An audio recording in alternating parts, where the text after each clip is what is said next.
नमस्कार सर, मेरा नाम राजू है। आज का टॉपिक कमेंट्स पे ही है। जितना तरह का क्वेश्चन पूछे हैं उस पर मैं कोशिश करता हूं कि वीडियो बनाने का।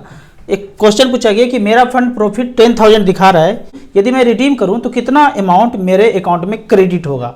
ये क्वेश्चन है कि 10,000 रुपया प्रॉफिट दिखा रहा है, रिडीम करूँ, आज रिडीम किया तो क्या उतना ही पैसा आएगा या कम ज़्यादा आएगा। तो इस पर थोड़ा सा ध्यान देना है, कम ज़्यादा हो सकता है। जिस दिन आप रिडीम कर रहे हैं उस दिन अगर 1% अप हुआ है तो आपका पैसा 1% अप दिखाएगा। मतलब 10,000 है, अगर टोटल पैसा 10,000 है तो 100 रुपया ज़्यादा दिखाएगा। और यदि 1% कम हुआ और टोटल पोर्टफोलियो पे 10,000 रुपया है और 1% कम हुआ तो 100 रुपया कम नजर आएगा। जो भी उस दिन मार्केट में ऊपर नीचे होगा वो पोर्टफोलियो पे आपको दिखेगा ही दिखेगा। दूसरा क्वेश्चन देखते हैं कि यदि पूछा गया है कि दो कैटेगरी में, एक ही एएमसी में दो कैटेगरी के फंड में हम इन्वेस्ट कर सकते हैं, जैसे कि HDFC small cap, HDFC mid cap. बिल्कुल कर सकते हैं। मैं ज़्यादातर एसबीआई का फंड बोलता हूँ, निपॉन का फंड बोलता हूँ, एचडीएफसी का बोलता हूँ, तो उसका small cap, mid cap, flexi cap, multi cap बिल्कुल ले सकते हैं, कोई प्रॉब्लम नहीं लेने में। लेकिन डाइवर्सिफिकेशन के लिए मैं बोलता हूँ अलग अलग एएमसी में लेंगे तो ज़्यादा अच्छा रहेगा, लेने में भी कोई दिक्कत नहीं है। तीसरा क्वेश्चन है कि राजू भैया आपने शुरू कितने फंड से किया था और इन्वेस्ट और कौन कौन से किस में किया था, ये क्वेश्चन पूछा गया है। तो यहाँ पे जब मैंने शुरुआत किया था ये फंड इस तरह से है, पुराने फंड जो मैंने किए हैं। दूसरा पुराना फंड है एचडीएफसी मिड कैप अपॉर्चुनिटी। यहाँ पे 544 जमा किया, कुछ एसआईपी कुछ लमसम करके, और यहाँ पे पैसा ये 18,84,000 दिख रहा है, 18% का रिटर्न दिख रहा है। तो पुराने का अगर बात करें, फिर आईसीसी पोटेंशियल में मल्टी एसेट फंड भी है। यहाँ पे 1,22,000 जमा किया था और वैल्यू 5,66,000 दिख रहा है। जो सबसे पुराना है आईसीसी वैल्यू डिस्कवरी भी पुराना फंड है, 3,03,000 यहाँ जमा किया था और यहाँ वैल्यू 11,82,000 दिखाया जा रहा है। और जो सबसे पुराना है वो है निपॉन इंडिया ग्रोथ फंड, 8,23,000 जमा किया था। इस तरह से यहाँ पे बना है 31,19,000। तब पहले ये नहीं पता था कि खाली मिड कैप खाली स्मॉल कैप में डालिए, तो हर तरह के कैटेगरी में पैसा डाला था। कुछ दिनों के बाद ये सारे कैटेगरी से पैसे निकाल करके मैं स्मॉल कैप में ही झोंकने जा रहा हूँ। अभी जो फर्दर इन्वेस्ट कर रहा हूँ नया पैसा वो स्मॉल कैप में ही जा रहा है। अब अगला क्वेश्चन की तरफ बढ़ते हैं। यहाँ पे पूछा गया है 2007 से मैं इन्वेस्ट कर रहा हूँ म्यूचुअल फंड में, रिटर्न बहुत बढ़िया तो नहीं मिला पर ठीक ठाक है। मुझे ये पूछना है कि कौन कौन से फंड को चयन करना चाहिए और क्या जब भी सारे लोग एसआईपी अभी कर रहे हैं तो आगे भी एसआईपी में रिटर्न बनेगा। पूछना चाह रहे हैं किस किस कैटेगरी में पैसा इन्वेस्ट करना चाहिए। तो मैं जो नॉर्मली बोलता हूँ स्मॉल कैप या मिड कैप लीजिए, उससे ज़्यादा अगर पैसा बचता है, ज़्यादा पैसा इन्वेस्ट कर रहे हैं तो मल्टी कैप फ्लेक्सी कैप भी ले लीजिए। वो इसलिए मैं यहाँ बता रहा हूँ, इसमें भी थोड़ा सा चालबाजी है कि मल्टी कैप फ्लेक्सी कैप बोल रहा हूँ, लार्ज कैप नहीं बोल रहा हूँ। क्यों? क्योंकि मल्टी कैप में भी स्मॉल कैप मिड कैप आ जाएगा, फ्लेक्सी कैप में भी स्मॉल कैप मिड कैप आ जाएगा। पैसा तो आपको बना करके स्मॉल कैप मिड कैप ही देगा। फिर भी कैटेगरी अगर जानना है तो StarSIP.in में गए और यहाँ पे जो सबसे पहला आता है स्मॉल कैप मिड कैप और multi cap flexi cap. Small cap select करेंगे, कितना कितना परफॉर्मेंस हुआ है वन टाइम में, ये आपको यहाँ पे रिटर्न दिखाया जा रहा है। फिर मिड कैप सेलेक्ट कीजिए, मल्टी कैप और फ्लेक्सी कैप चेक कीजिए। इन चारों में आप पैसा जिंदगी का जितना बचता है आप लगाते जाइए और नैया पार लग जाएगा। अगला क्वेश्चन देखते हैं। यहाँ पे क्वेश्चन पूछा गया है, फिर अगला जो एसआईपी हमने कर रखा है उसे 4-5 महीने के लिए रोक सकते हैं क्या, उस पर कोई चार्ज लगेगा क्या। तो ये हमेशा एसआईपी के रिलेटेड काफ़ी सारा क्वेश्चन होता है। तो एसआईपी म्यूचुअल फंड का एक खासियत बता देते हैं। आपने शुरू किया 5,000 रुपये पर मंथ का एसआईपी, हर महीने कटता गया, अगले महीना अकाउंट में पैसा नहीं है, उसके अगले महीना भी पैसा अकाउंट में नहीं है, फिर तीसरे महीना पैसा जो है अकाउंट में जो कटेगा वो 5,000 ही कटेगा। 5-5 10 और 5-15 नहीं कटना है। इंश्योरेंस की तरह ना ही देना पड़ेगा, वो वर्ड नहीं है। आपका नहीं है तो नहीं कटेगा, म्यूचुअल फंड को कोई मतलब नहीं, जब पैसा होगा तब कटेगा, पर पीछे का बकाया नहीं कटेगा। लेकिन यहाँ पे आपका बैंक चार्ज कर लेगा। आपका बैंक जो भी बैंक होगा, city bank, PNB bank, union bank, जो भी बैंक होगा वो बैंक आपका चार्ज कटेगा ईसीएस बाउंस चार्ज। वो कितना है, 100 रुपया से लेकर 500 1000 तक होता है। वो बैंक को आप पूछिए कि ईसीएस बाउंस चार्ज कितना है, अगर पैसा नहीं है तो ये चार्ज कटेगा, म्यूचुअल फंड के उससे कोई लेना देने है। अब आपको कहना है कि क्या मैं 6 महीने के लिए रोक सकता हूं, पैसा चलता रहा है 6 महीना साल भर के लिए कुछ विपत्ति आ गया, रोक सकता हूं, बिल्कुल रोक दीजिए। एसआईपी स्टॉप करना है। अगर आपको ऑनलाइन ऑप्शन नहीं मिल रहा है, ब्रांच में जाइए, फॉर्म भरिए और स्टॉप कर दीजिए। कोई चार्ज चूर्ज इसका नहीं है कि चार्ज कट जाएगा, ये पेनल्टी लग जाएगा।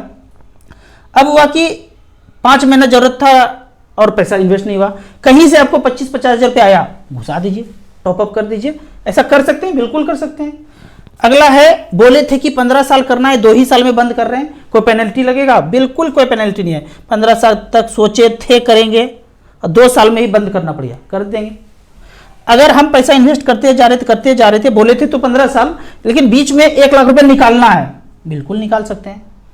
मैच्योरिटी पे निकालना पड़ेगा, ये वर्ड जो है ना, करना पड़ेगा, देना पड़ेगा, ये सब वर्ड म्यूचुअल फंड में नहीं होता है। मैच्योरिटी नाम का वर्ड नहीं होता है। जब आपने सोच लिया, डिसाइड कर लिया, वो मैच्योरिटी पूरा हो गया।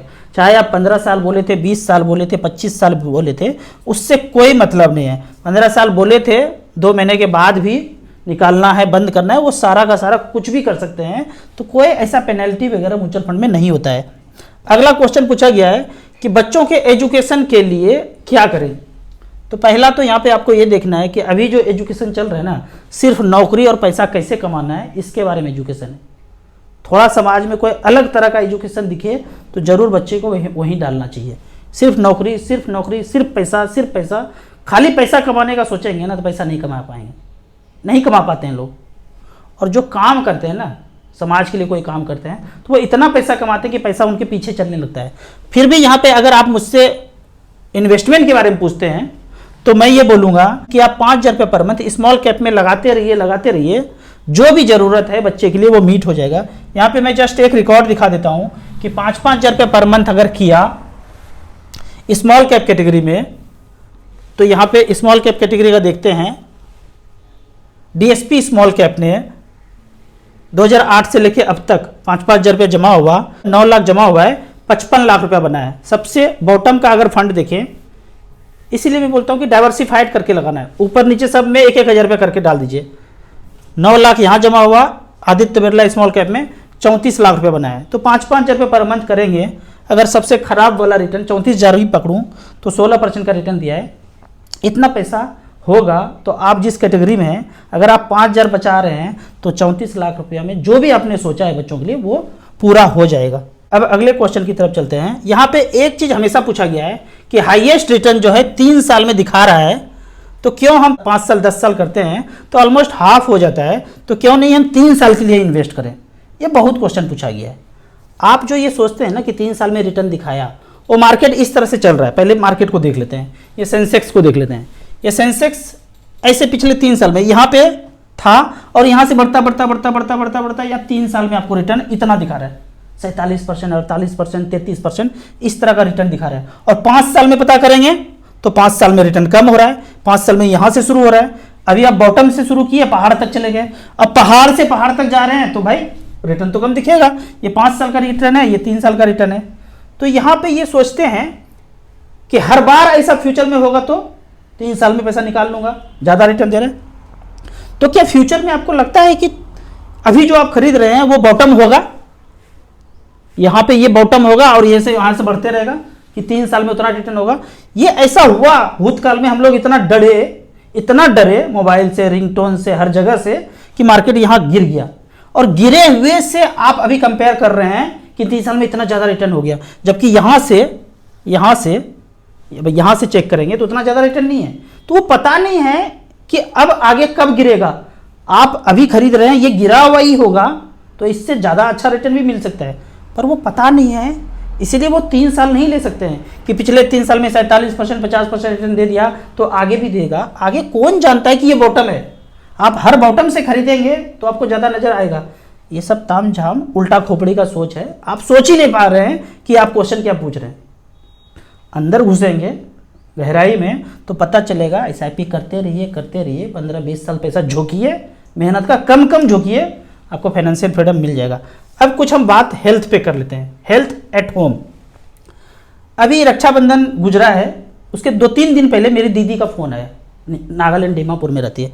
उनको सिस्ट हुआ और काफ़ी दिनों से प्रॉब्लम था, मुझे पता नहीं था। फ़ोन आया रोते रोते कि मुझे ये हो गया है, टेस्ट कराया है, अल्ट्रासाउंड में ये आया है। तो मेरे पास एक ब्रह्मास्त्र है, अमित जी नेचुरोपैथी के एक्सपर्ट हैं, उनको फ़ोन लगाया, उन्होंने एक काढ़ा बताया। जैसे ही काढ़ा पी वो सो गई। 12-13 घंटा तक सो गई और पिछले 3-4 दिन से वो सो ही नहीं थे अच्छे से। और उसके बाद फिर हॉट वाटर थेरेपी बताए, 1 सप्ताह में वो नॉर्मल हो गई। और जहाँ दिखाने गए थे वहाँ तो पता ही आपको क्या बोला गया होगा, ऑपरेशन ऑपरेशन और ऑपरेशन। वो 3 ही चीज़ जानते हैं, ऑपरेशन ऑपरेशन और ऑपरेशन। इन्होंने कहा बताया, हॉट वाटर थेरेपी बताया और चंगा जब हुआ तो उसके फैमिली मेंबर में 4 लोग धड़ाम धड़ाम से मूर्छित होते चले गए फीवर वगैरह से। 3 बच्चे, 1 बेटी 2 बेटा वो भी, और 1 नौकर वो भी। तो इन्होंने फिर घंटी बजा इनके पास, इन्होंने जो जैसे जैसे बताया सब लोग ठीक हो गए। अब इमरजेंसी में कभी भी कुछ होगा उनको तो वो घंटी यहीं बजेगा, घंटी और कहीं नहीं बजेगा।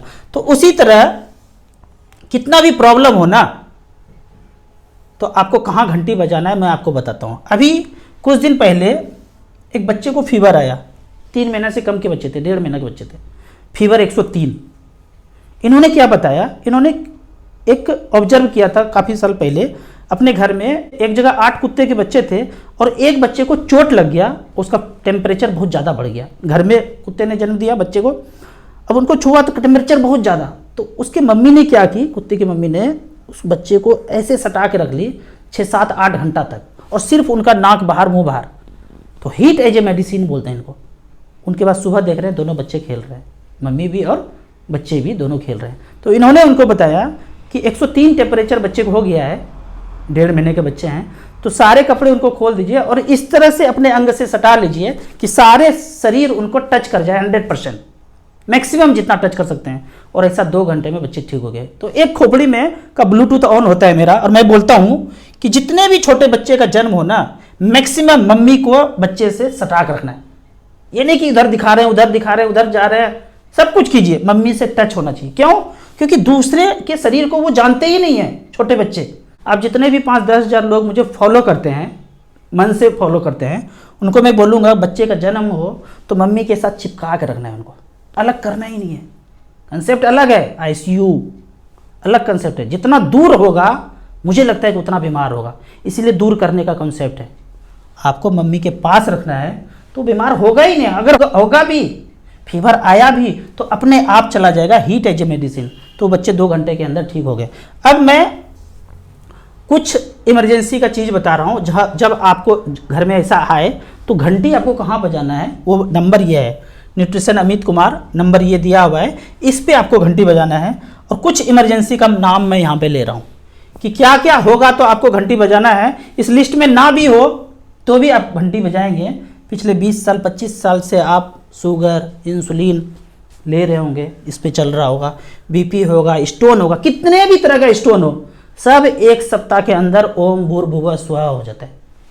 स्टोन हो गया, थायराइड हो गया, माइग्रेन पेन हो गया, खोपड़ी ठीक ही नहीं हो रहा है, रात में नींद ही नहीं आ रहा है, कोलेस्ट्रोल है, बाप रे बाप, गैस है, एसिडिटी है, कॉन्स्टिपेशन है, सब कुछ चंगा। 1 सप्ताह फॉलो करना है, 1 सप्ताह एकदम सब कुछ छोड़ छाड़ के, आपको मज़ा आ जाएगा। मैं तो, आप कहते हैं ना कि आप मेरे फ़ैन हैं और मैं अमित जी का फ़ैन हूँ, मेरे सामने बैठे हुए हैं, ठीक है, हमारे साथ ही रहते हैं। ये तो हो गया कि लंबा प्रॉब्लम है, 5 साल 10 साल 15 साल 20 साल से चल रहा है, ये ठीक हो सकता है।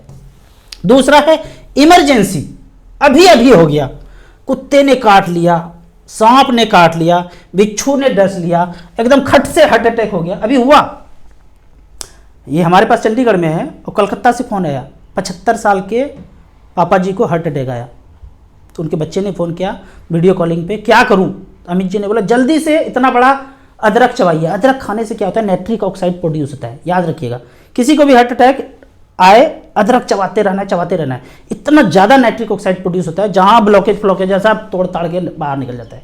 तो इन्होंने ठीक कर दिया इमरजेंसी। लेकिन अब उनके पापा बेड से उठ ही नहीं पा रहे, नहीं उठ पा रहे हैं। तो उनके बच्चे ने फ्लाइट का टिकट किया, चंडीगढ़ से सीधा कलकत्ता गए, 3-4 दिन रहे, बेड से उठना चलना फिरना शुरू हो गए, अपने से शॉपिंग जाना, अपने से सब कुछ करना शुरू हो गए, फिर से फ्लाइट का टिकट कटा के वापस आ गए। क्या आप किसी ऐसे व्यक्ति को जानते हैं, किसी ऐसे व्यक्ति को जिसको आप फ्लाइट से टिकट कटा के बुला सकते हैं? नहीं जानते होंगे, अभी से जानना शुरू कर दीजिए। न्यूट्रिनिस्ट अमित कुमार नंबर ऊपर दिया हुआ है, ये ऐसे व्यक्ति हैं। हम तो नहीं जानते हैं कि ऐसे व्यक्ति को जिनको फ्लाइट से टिकट कटा के बुलाएंगे और भेज भी देंगे।